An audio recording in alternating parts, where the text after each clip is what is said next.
Hi, I'm Alise Chaffins. I'm with the Dominion Post and McGuffiner Meeting. And today I'm speaking with Dawn Mikkelson, the director of the documentary Minnesota Mean.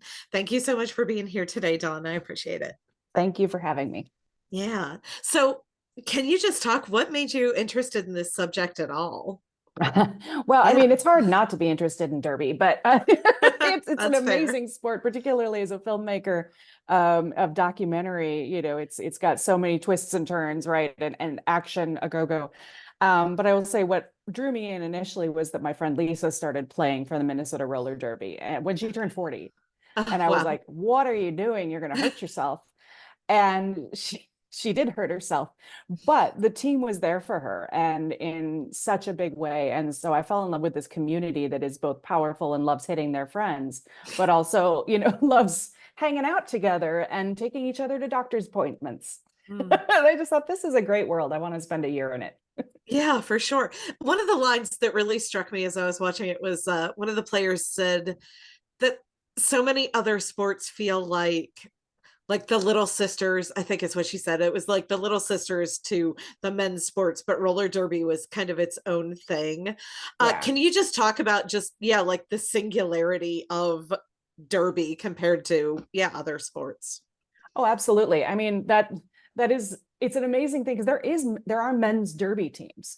But they do not have the audiences. They do not have the size of fan base. It's just not there. It's really because probably it started with women, right? Right.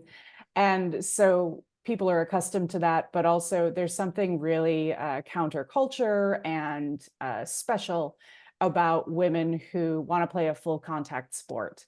And so, you get these amazing players who come from, both sports backgrounds as well as no athletic background at all, but were inspired to throw on some skates and see if they could knock somebody down. And and Yeah. I think it takes a special kind of person to play derby, and those folks are amazing to watch.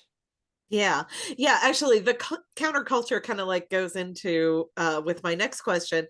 Like I thought it was really interesting that the queer stories in this were so understated, I guess, Mhm. because like I think Derby has like a pretty strong association with like the queer community in particular. So Absolutely. I was kind of curious like why you chose to keep those stories like more in the background rather than to highlight them. I think that, frankly, it was about who rose to the front as we were going into the season, who was having personal stories that they were willing to share.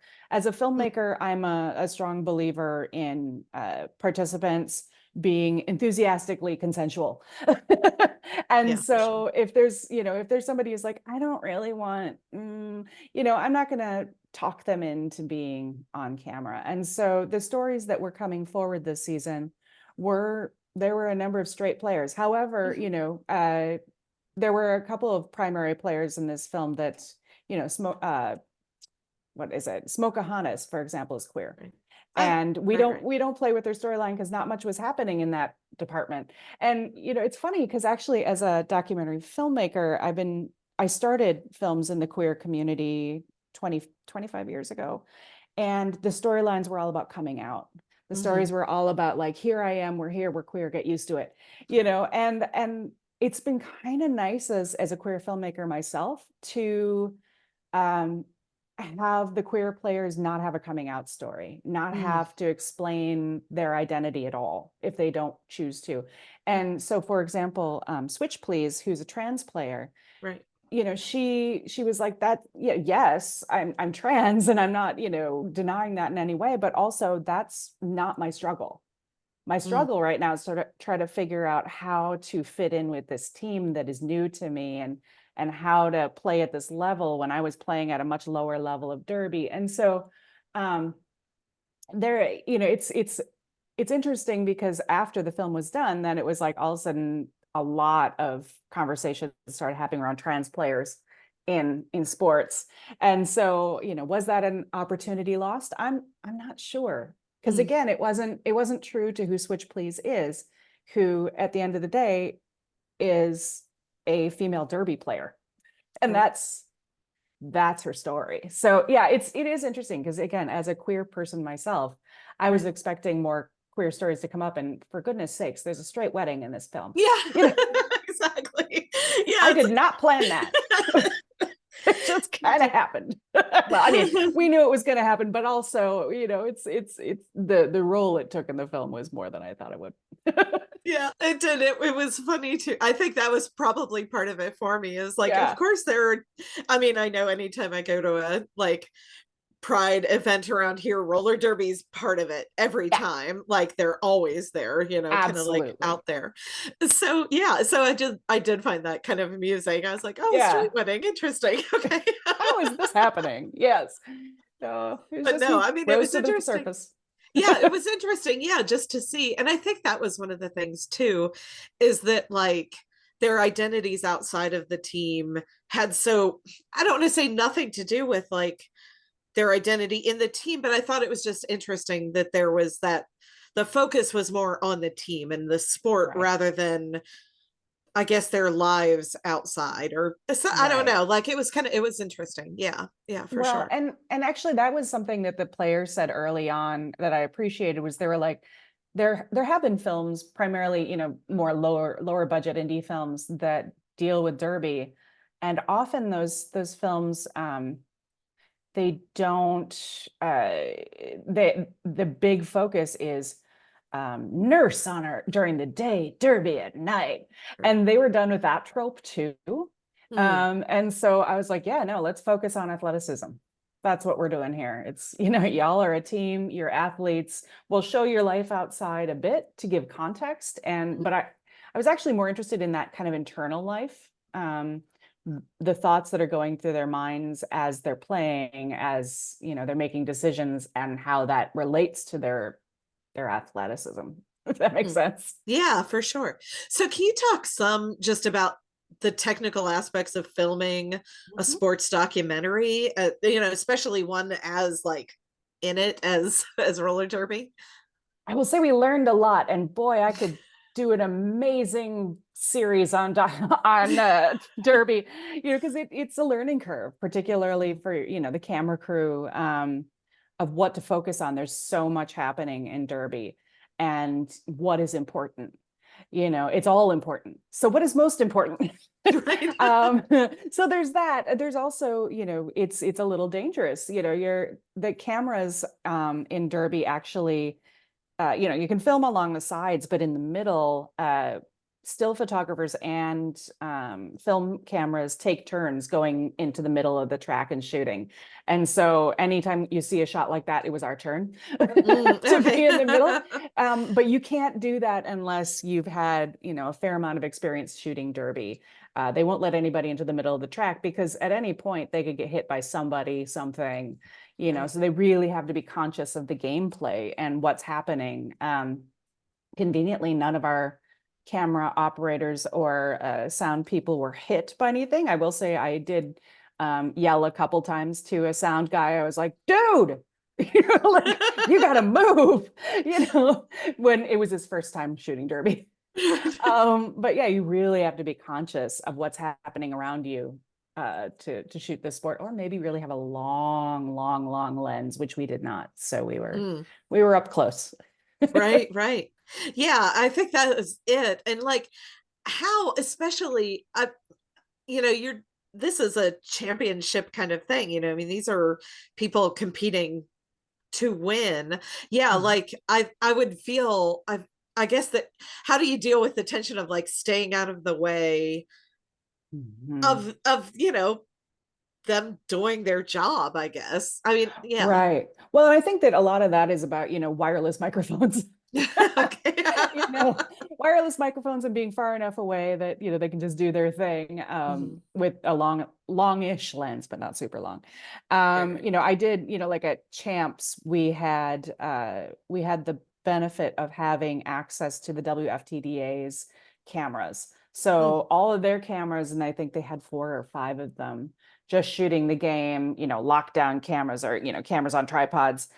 We had access to all that footage afterwards. So I was able to, have our cameras focus exclusively on the faces and the conversations of the team. And, budgets being what they are, would love to make a thing that, it takes that another step further, microphones on players as they're playing. As it was at the time that we shot this, we weren't allowed mics on players while they were playing. And so Mm. all the mics are on coaches, you know. Right, right, right. Yeah. So there's a lot of navigating and negotiating that happens when you're making something like this. Yeah, definitely. So what kind of interesting things about Derby did you learn? Like, did you know much about roller derby before you started filming this? Or, what kind of things did you learn about the game? I think it was how complicated the game is. I Right. mean, there are just so many calls and so many different ways in which you can get put on the bench. Yeah. And actually, as a filmmaker, trying to figure out how to distill that story into one that people would understand because of the complexity of the game. So we focused on, the jammers because that is the most visually obvious part of the game. But if you really nerd out on Derby, you're going to find, the incredible role of those blockers and how much strategy is involved. You now it's like I can watch blockers and be like, oh, that's an amazing blocker versus that's a girl who's just, like in the right place at the right time. Right. All of those players have incredible minds for sports, Mhm. which is probably another reason why I should not play derby. It's never Yeah. been my skill in quick moments. But yeah, I think that just the complexity of the sport and also again, and I think you see this in the film, the camaraderie and I was not a team sports person as a kid. Yeah. Again, not a mind for sports. I got a 3-pointer in basketball when I was 12, and my dad was so proud. And I said, Dad, I was passing the ball. Like that was a mistake. And that was kind of the story of my sports life, team sports. And so, I think that just seeing that world where all of these non-binary and female and otherly gendered Right. folks, athletes, were so incredibly supportive of each other and took this so seriously. And like there's this one line that I love, which leading up to the playoffs, and one of the players who's a blocker, and they're like, what are you going to do for this game to give to the team? And she's like, I'm going to use all this body to make room for my jammers. And I love that. I love that she was just like, this is what I'm here for. I'm going to use all of this. And, that's a thing about derby too, is the inclusivity, the body inclusivity. It's like there are every body type you can imagine out in derby, and they're all kicking ass. Yeah. And I love Yeah. that. Yeah. I think that was the thing is like, I imagine, just being in the midst of it, there just didn't seem to be any stress for anybody about like anybody coming in. There wasn't like the nervousness that you might see about, oh, there's a trans woman playing with us. Oh, there are non-binary people. Oh, this woman isn't as thin as somebody else, or oh, this woman's too thin. I just thought it was Right. so fascinating because it's just everybody. And it certainly comes across on screen that Mhm. these people are just like part of this team and just really have each other. Would you say that that was accurate to like the truth that you saw outside of, what we see in the film? Yeah, I would say that's a strong part of derby culture, particularly gender and body positivity. Right. I will say derby, as a whole, has some work that it's doing right now and needs to continue doing as it relates to diversity, racial diversity. And in fact, they have a bunch of teams right now that are called the borderless teams that were developed around the time of 2020 when when we were really talking about race in a new Mm. way. And those teams, you've got Black diaspora, Indigenous rising, Latino, Fuego Latino, like Hmm. you've got these teams that are like this is our identity and you need to see us in Derby. And so I would love to work with those teams actually Mm, in a future project, because I yeah. think that they're doing something that Derby needs, that sports needs. It needs to recognize its players of color and what it is to be a player of color. And Mm, so Derby has some work it needs to do in that area. But body positivity, that's been there from the beginning. yeah. Interesting. Yeah. So I guess that would be another question is like, what are some of your like future projects, things that you're looking to do, as this is Yeah. kind of, I mean, obviously it's yay, this is coming to, video on demand and like getting to a Yeah. wider audience, beyond the film Yes. festival circuit. So that's exciting. So yeah, like we talk Yeah. some about that and then yeah, like what the future is holding for you. Yeah, I mean, again, to your point, it's like I'm currently in the phase of like we're getting this film out, so that'll be happening for a little bit. And I actually released another film in February, so I was just coming off Oh, of that, which is great. These two films happened at one time, well, almost at one time, and that's rare for me. Normally, there's like a 4 or 5 year gap between my films, so I was like, ah. But I have a number of projects in development, and I'm actually producing for another director. So I'm anticipating that our film Ribbon Skirt Warriors, which she is directing, Carrie Pickett, she was my co-director on Finding Her Beat, which is the one that was released in February. But that film is about the Indigenous women fighting on Line 3, which was a oil pipeline in northern mm, Minnesota. So it's again on that theme of powerful women doing powerful things, just in a different context. And there's I would love to do a Derby series. I continue to pitch that because I think it's time. I think that yeah, the particularly given how women's sports is now at the forefront in a way it wasn't when right. this film was being made. It's time. So we'll see what happens. I would love to do that. Yeah, very exciting. Yeah. Can you talk some about just, yeah, taking this film to like the different film festivals and like the Mhm. work to go from that into, yeah, like getting it to the wider audience? Yeah, yeah, every film has its own journey for Hmm. sure. And so this film premiered in April of 2023, I think, April, at the Minneapolis St. Paul International Film Festival a couple days before its premiere in Florida. So I did that screening and it was amazing because all except one of the players were there, and that was because she moved and was about to give birth, so she had a pass. Yeah. Um, like that's legit. Um, but all of them were there, and that was amazing. And then I went down to Florida to the Florida Film Festival. And what's been fun is like at all these festivals at CineQuest over in San Jose, and we've almost always had Derby teams, local teams there, and that's so fun because then the audience can, join the local team if they're feeling inspired, Right. or if nothing else, join their fan club because they need Hmm. more fans. This sport is, in Minnesota, our audiences are huge, and I didn't realize until I was making this that that is not necessarily the case in other Mm, states. I think there's a lot of reasons why that is, including our venue. Our venue is amazing, and not all teams have this, amazing arena where you can have a light show and music pounding and all that, right. but the game is still pretty damn good. And so getting folks out there to see Derby is Mm, something that I would like to see more of. So yeah, I mean, and actually, so we did the festivals, and then we could have released in January, but instead decided to offer the film through Kinema to do local screenings with teams so we did that January through June.